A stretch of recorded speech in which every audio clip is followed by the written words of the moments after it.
Tingnan mo kung anong negosyo ang pinagkakaguluhan ng mga tao.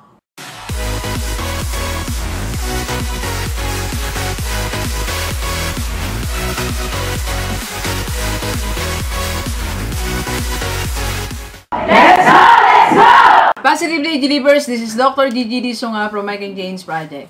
Magandang gabi sa lahat ng mga Delivers natin. And sa first time po tayo mapanood sa YouTube channel, thank you very much. Please subscribe, click mo na po yan, Doc Gigi Disunga. Alright, so isang business idea para sa lahat, okay? OFW, pauwi dito, or kayo mismo nandito sa Pilipinas, na siguradong patok, na siguradong kikita, walang mintis, 100%. Alright? So, kung ano yan, mag-announce muna ako.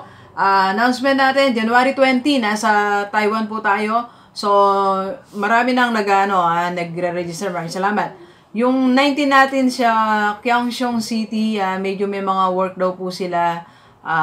List siya sa day off nila. So, sa ano muna tayo? Sa Taipei na lang muna tayo. January 20. Plus yung mga magpapa-coach po. So, open na tayo ng January 19 sa Taipei. Okay?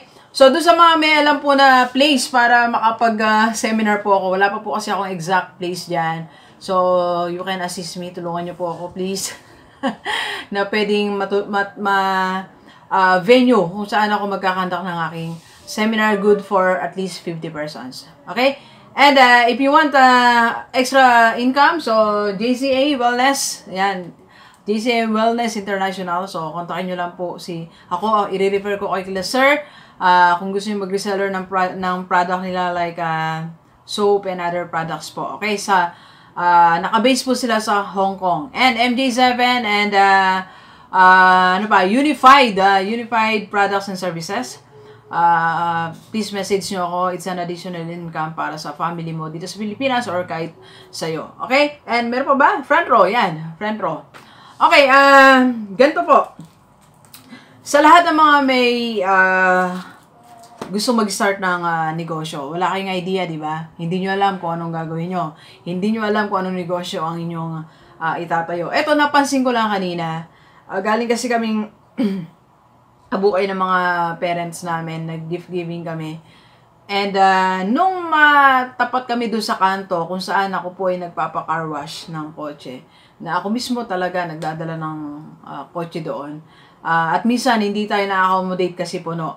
Then, nung lumampas kami, siguro mga 5 meters or 10 meters, alam nyo, I was surprised. I was surprised kasi merong maliit na car wash doon. So, yung overflow ng customer nila na hindi nila ma-accommodate, nagtayo ngayon yung kung sino man yon, okay, ng maliit na car wash. Which is a very good idea. Okay? So, try to see, ganito ang idea natin, mga delivers. Kung gusto mong magtayo ng negosyo, wala kang idea kahit ano, okay? So, umikot ka sa paligid nyo. Diyan lang mismo sa paligid nyo. Okay? So, sa paligid nyo, mag-ikot-ikot ka, o sa barangay nyo, sa lugar nyo mismo. Tingnan mo kung anong negosyo ang pinagkakaguluhan ng mga tao. Okay? Then, umisip ka ng paraan, okay, na paano mo yung market na yon, paano mo rin magiging market. Okay? So, like yung sinabi ko po na yon na car wash. Okay? So, hindi niya ma-accommodate. So, naglagay ng maliit na car wash na accommodate yung hindi kaya ng malaking car wash. Business strategy. Alright? So, nakita ko na rin po yan dito sa somewhere dito sa Orani. So, merong isang malaking drugstore na hindi na natin babanggitin. Pila talaga dyan. Kahit ako noon, pag bumibili akong gamot talagang, it takes time. It takes your, para ka makabili sa haba ng pila. So, merong isang, okay, na nagkaroon ng lakas ng loob na magtayo ng drugstore din na mas maliit doon. So, what's happening now, yung customer nila na hindi ma-accommodate, nagiging customer ng maliit na drugstore. Okay? At isa pa, somewhere also in Orani, meron doong barbecuehan, okay, inihaw, na marami talagang customer, na kung taga Orani ka, alam mo kung ano to, ayaw na natin bumanggit. Okay, so, ang dami kumakain, lalo pag gabi. Sometimes, hindi na rin nila siguro ma-accommodate, so napupuno sila, nagkakagulo na yung mga tao. Then, after few mga months, okay, so na-observe ko, meron na rin doon maliit na ihawan. Malapit na malapit doon mismo sa tabi. So, yung residue or yung overflow rather, ng customer nila, okay, so yun, napupunta sa kanila. Another business strategy. Okay? At marami na po rin ako nakita mga ganyan. Okay? Dito lang sa amin, yung isang malaking tindahan, so may maliit na tindahan sa tabi niya. So pag nagmamadali sila, merong maliit dito na pwede mong bilhan. Okay? So what I'm trying to say now, delivers, kung gusto mo magkaroon ng negosyo, okay? Simple lang ang paraan mo, okay? Ang paraan mo, okay? Mag-provide ka ng services na similar doon sa merong malaking business establishment dyan sa paligid mo. Because pag hindi na nila kayang i-accommodate, may overflow ng customer, pupunta sa iyo. 'Di ba? Pansinin natin sa mga kainan, sa mga lugawan pinagkakaguluhan, 'di ba? Maglagay ka ng maliit doon na somewhat similar, meron ka lang ibigay ng konti, papatok din 'yan. Why? What is the business strategy? Number 1, okay, hindi ka na mahirapang humanap ng customer. Nandun na eh. Makikita ka na, 'di ba? Nandun na mismo yung customer mo, magpapakita ka lang. Okay? And second, you are answering their needs. Ano po yung needs nila? Yung kaagad maka-avail sila ng products na yon, and you are giving them. So you are, fini-free mo sila dun sa abala sa oras, hassle sa pila, and everything. So, paglingon nila, nandiyan ka, you are offering the same product. Okay? Kaya, pupunta na sila sa'yo. So, yun yung dalawang advantage. Pag nag-offer ka ng business na similar to the business na nandyan sa paligid. Okay? So, delivers, if you want to start your own business, wala kang idea, okay? Huwag ka nang mag-isip, maglakad ka na lang, tinan mo kung ano meron, overflow sa paligid mo. Okay? Kung ano yung pinagkakaguluhan na yan, magtayo ka ng similar, sa tabi mismo. Okay? Pwede mong ibahin nyo sa'yo para naman sabihin, magad sa'yo yung may-ari, di ba? Pero it's okay, I think it's okay. Common na yan eh. Common na yung ganyang business strategy. So, pwede mong ibahin nyo sa'yo, di ba? Kung tapsilo ganyan, lagay mo sa'yo, nihaw naman. Di ba? But you are still offering, hindi ka nalalayo kung ano yung offer nila. Parang may kanin ka pa rin, di ba? Kaya na this time, inihaw naman ang ulam, di ba? Hindi mga itlog, hindi tapa, hindi hotdog, hindi longganisa, di ba? Alright? So, mga business strategy. Delivers? Okay? So, starting today, ngayon na. Okay? Pagkapanood nito, umikot ka na sa paligid, tingnan ano meron. Di ba? Pakinabangan mo ang customer ng iba. Okay? So, yun yung tinatawag na yung customer niya, magiging customer mo rin.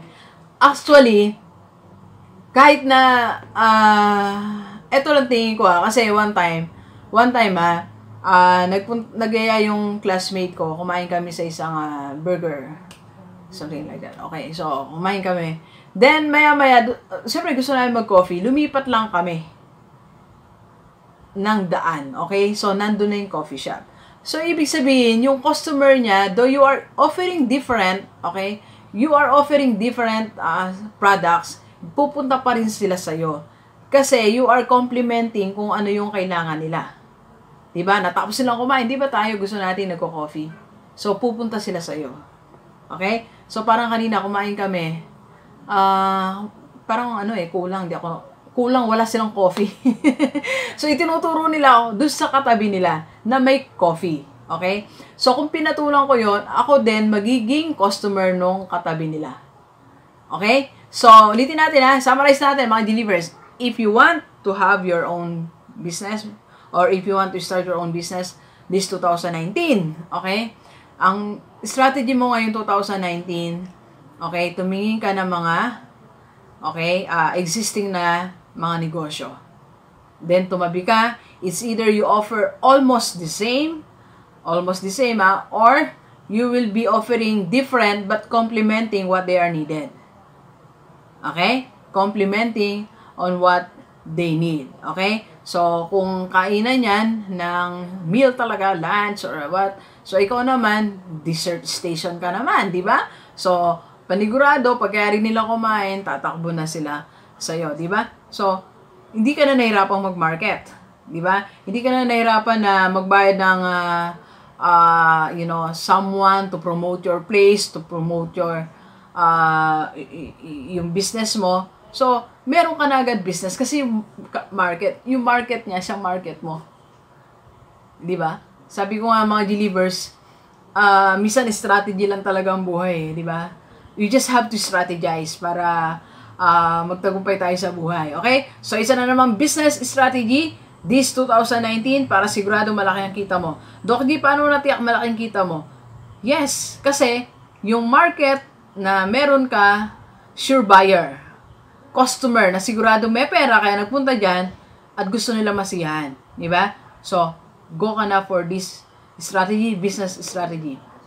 Okay? Pagkari mo akong panoorin, magtumingin ka na sa paligid kung ano ang pwede mong gawin or ano ang business na pinagkakaguluhan sa paligid mo. Okay? So, please share this video sa lahat ng mga kaibigan natin, OFW, kahit dito sa Pilipinas, para sama-sama tayo mabago, tumulad ng ating buhay. Okay, so thank you very much, Delivers. Enjoy the rest of the day and let's go! Let's go!